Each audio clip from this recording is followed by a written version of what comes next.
Whether you are a homeowner, an investor, or even a real estate agent, and you're really thinking about structuring a subject to or a seller finance deal, one of the most important questions that you can really ask yourself is how is everyone protected? But more specifically, how is a seller protected in these scenarios? Because really a lot of the liability is going to land on their shoulders. So it's extremely important to really understand, the process of making sure that you're protected in these types of deals because I've seen 'em where sellers aren't protected and it can go sideways really quickly, and we don't want that to happen. So that's what we are going to talk about today. Now, if you've watched a few of my past videos, you know that I do like to structure a seller finance deals. I like to structure subject to deals. And, if this is a new topic to you, you might ask yourself, well, if I let someone take over my mortgage payments, which is a subject to deal, or if I let someone make payments to me on my home and I am creating the mortgage with the buyer, that's a seller finance deal, how do I know that they are going to pay me and what happens if they do not pay or if they do not perform? And that is really the biggest thing to talk about. So, as you know, the more information you have, the better decisions that you can make. There are so many opportunities to structure a seller finance or a subject to deal, especially when the home isn't selling on the market traditionally. Maybe it's overpriced or maybe there's a lot of damage to it. There's many different scenarios as to why a home might not sell. But having a seller finance or subject to opportunities and knowing how to structure those deals is an extremely important tool to have in your tool belt. And the problem is that not a lot of homeowners and even real estate agents are comfortable with structuring these deals simply because they don't have the information at hand as to how they are actually protected. So that's what we're going to talk about. And as you know, the information that you have determines the actions you take. For example, I like using this little scenario, but let's say that I were to tell you that I will give you $1 million to jump out of an airplane without a parachute. As much as that $1 million probably sounds pretty nice, you're obviously probably not going to do that because you're not even going to get to enjoy the $1 million because you most likely won't survive jumping out of that airplane. However, what if I told you that that airplane was actually sitting on the ground and not flying? That changes everything, right? The whole scenario changes, and that just goes to show you that the more information that you have, the better the decision that you can make. Because in this scenario, you would obviously probably still jump out of that airplane for that $1 million since it's sitting on the ground. Now, the first thing we're going to talk about when it comes to how a seller is protected is the paperwork. Like I'm saying here, this is extremely crucial and it's really honestly the most important part. But in order to make sure you're getting the right paperwork in place, it's important to make sure you have the right team around you. Now, who is that team, right? Well, that team is going to be a top tier transaction coordinator. These are people that are highly experienced and they have been trained to work on creative finance deals.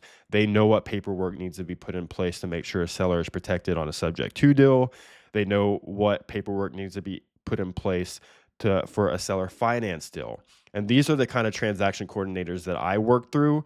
And these transaction coordinators have to go through a whole training program to make sure that everything is done correctly, that all the I's are dotted and the T's are crossed. So that's one thing. Make sure you are working with someone who is using a top tier transaction coordinator and knows how to put the right paperwork into place. The next thing you want to make sure when it comes to the team for structuring these kind of deals is that it's a title company that's experienced in seller finance and subject to transactions. This is extremely important. If you do not work with a title company that's ever done a seller finance or a subject to transaction, there's a lot of things that could potentially go wrong just because they don't have the experience of handling those type of transactions.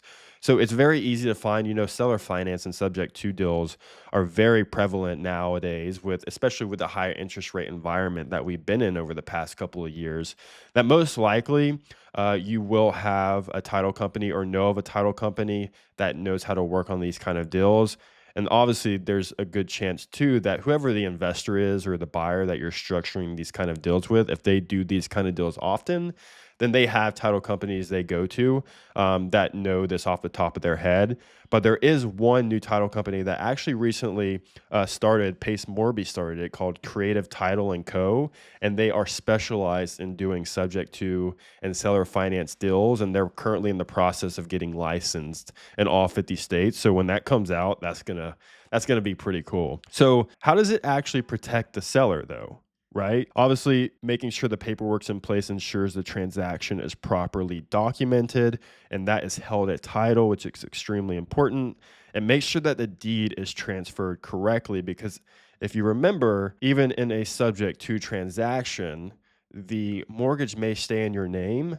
However, the deed transfers to the new buyer's name. So that's extremely important that it is transferred correctly and that certain things are in place to make sure that the due on sale clause is not triggered when doing so, which would happen if you sell subject to. There is that potential for that to happen where the bank says, hey, I see that you sold your home, however, you didn't pay off the mortgage. So we're going to call that loan due. So there's certain things that are put into place specifically with the title company that they know how to structure to make sure the due on sale is not called due. However, we will dive into due on sale in another video because that is a whole nother topic in itself. But that's one of the reasons you want to make sure that it's transferred correctly and that it's all documented correctly. You obviously want to make sure that the funds are handled appropriately and then that the seller receives what they are promised. But obviously, working with a top tier transaction coordinator, having the right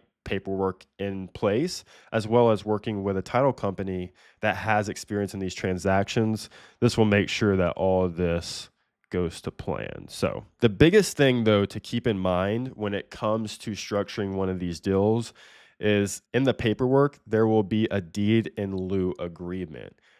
Sometimes you'll hear this also of like a performance clause or performance deed, but basically it just states what happens in case of a default. As you know, there a lot of things could always happen, right? You let someone take over your mortgage payments and maybe a couple years down the line that they're no longer to make the payments for some reason. Maybe something happened to them, the worst case scenario, or maybe they are having a hard time renting out the house for whatever reason. Maybe they haven't been taking care of it. Whatever the question may be, what happens if the buyer ends up defaulting? So that's what the deed in lieu agreement states that is in the paperwork. So it states that the seller just simply regains the property without needing to foreclose, which is super important because going through foreclosure or making someone go through foreclosure can be a really long, drawn out process. And obviously, you don't want that to negatively affect you when it comes to your credit or anything like that, since the mortgage is still in your name as the original seller. So, what's great about it, though, is it states that the seller keeps the original down payment plus any payments made to date. So I'll jump into an example here in just a minute, but let's say the buyer, decided to purchase your home subject to, they gave you like a $10,000 down payment up front when they did so, and then over a couple of years, they've been making payments towards your mortgage. If they can no longer make the payments anymore and you have to take the property back, you get to keep that original down payment that they gave you. And then every payment they made along the way to pay down that mortgage that you originally had in place, you get to keep all that built in equity as well. And then it's up to you whether or not you decide to relist the property and sell it again, or if you just keep it and hold it yourself now that you've accumulated more equity. So that's one thing to keep in mind. And this deed in lieu agreement is super important for sellers. This is really the biggest protection for you if for some reason the buyer defaults and they can no longer make the payments. And obviously for the agent, they get a little bit of something out of it because they have an opportunity to relist that house that they sold originally a couple of years ago and make a second commission because they don't have to give up the commission from the first time around, because usually in these scenarios, when an investor or a buyer is coming in and they are taking over a house subject to, they usually will actually pay the agent commission. So that's just a loss for the buyer, and that's their fault for defaulting on the loan. So now let's talk over an example here just to kind of hopefully make all this make sense. But let's say the year is 2024, which is obviously this year, and we have a seller that is trying to sell their home and the sales price is $100,000, but they have a mortgage in place of $90,000. So obviously they have $10,000 in equity, right? Well, they decide, hey, I'm actually open to selling my home subject to, and I understand that I will be protected. And I understand that if an investor or a buyer ever comes in and they end up defaulting on the payments somewhere down the line, that I automatically get the deed back. The seller understands that. So what happens is he then sells the house to this buyer and lets the buyer take over the original mortgage. Well, not take it over, but take over the payments. Remember, the mortgage stays in the seller's name. And then this investor, he gives that $10,000 as a down payment to the seller that goes into the seller's pocket. And remember, this investor is also paying the agent commission, right? He takes over the mortgage, he puts a tenant in place, the tenant's paying over the next 3 or 4 years, but then let's just say something happens to this guy. It's 2027 and he can no longer make payments on the house anymore. So the original seller then gets the deed back to the house because you have the deed in lieu on the contract that's held at title over the years. And so the deed automatically transfers back into the seller's hands. They get to keep the original $10,000 they got as a down payment, but then also they are now getting the house back when it is now worth $120,000. And now they also are getting it back with a mortgage balance of only $70,000. So that is $50,000 in equity that they just automatically get back because the buyer ended up defaulting. And so now they can just decide to sell it again if they would like. But not only would they get to keep this equity, they would also still have the equity from originally. So they ended up walking away with, let's say, $60,000 when they originally only had $10,000 in equity when they sold it back in 2024. Obviously, there's going to be some agent commissions that come out of this one unless they sell it subject to again. But just so you have a general idea, it actually benefits the seller in some scenarios if the buyer ends up defaulting in the future because they're getting a property back that has increased in value, but the mortgage has also been paid down over time and they haven't had to do or even think about the property at all. Obviously, this puts the investor in a really bad position because they're losing the down payment that they originally made. They paid out commissions to the agent originally. They're not getting to keep any of this equity that they've been working towards over the past couple of years. So, but obviously that's the buyer's fault for not being able to make the payments and defaulting. So this is basically what happens if a buyer were to default and how it can kind of benefit the seller in the long run. Now, obviously, there's going to be scenarios where there's a reason why a seller is selling, right? Maybe they're in a tough financial situation and the last thing they want is a property back that they now have to decide what to do with. But then again, there's going to be some scenarios where this is actually great for the seller because they're getting a lot more equity than they originally had, and they haven't even thought about the property over the past 3 years in this example. Let's just go over a few of the key takeaways again. Just make sure that there's solid paperwork that ensures the transaction is secure. The deed in lieu agreement protects the sellers from foreclosure if the buyer defaults. Financial terms can be structured to maximize security for the seller. And let's just talk about that really quickly.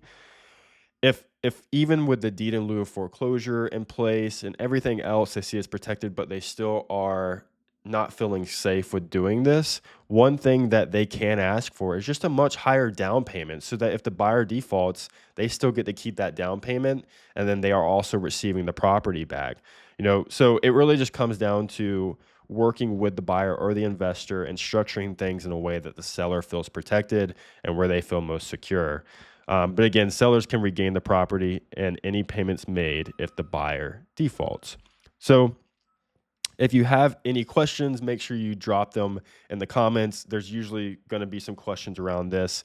But if you are looking to learn more on how sellers are protected and explore a variety of real estate strategies, be sure to check out the links in my description. You can actually click on a link down there and it will take you to the mastermind group that I'm in called Subject to, where I've learned all these real estate investing strategies and how to make sure sellers are protected. I also have a link in there to the platform that I use called PropStream, which is how I find these type of properties that have low equity or find properties that have 100% equity to potentially structure a seller finance deal. So if you need a tool like that to find these kind of deals, I definitely recommend PropStream. I've loved using them. But overall, thank you guys for watching. I hope this helped understand a little bit more as to how a seller is protected. And if you have any questions, again, drop them down below. And then, yeah, maybe the next video I will discuss like the due on sale clause, because that's super important. Because if a bank calls the loan due after you transfer the deed, that could be a problem, right? So there's, again, certain steps that are taken, especially when it comes to doing this paperwork with a title company and a transaction coordinator, to make sure that we limit that potentially happening. So thanks again, guys. Give this video a thumbs up, and I will see you in the next one.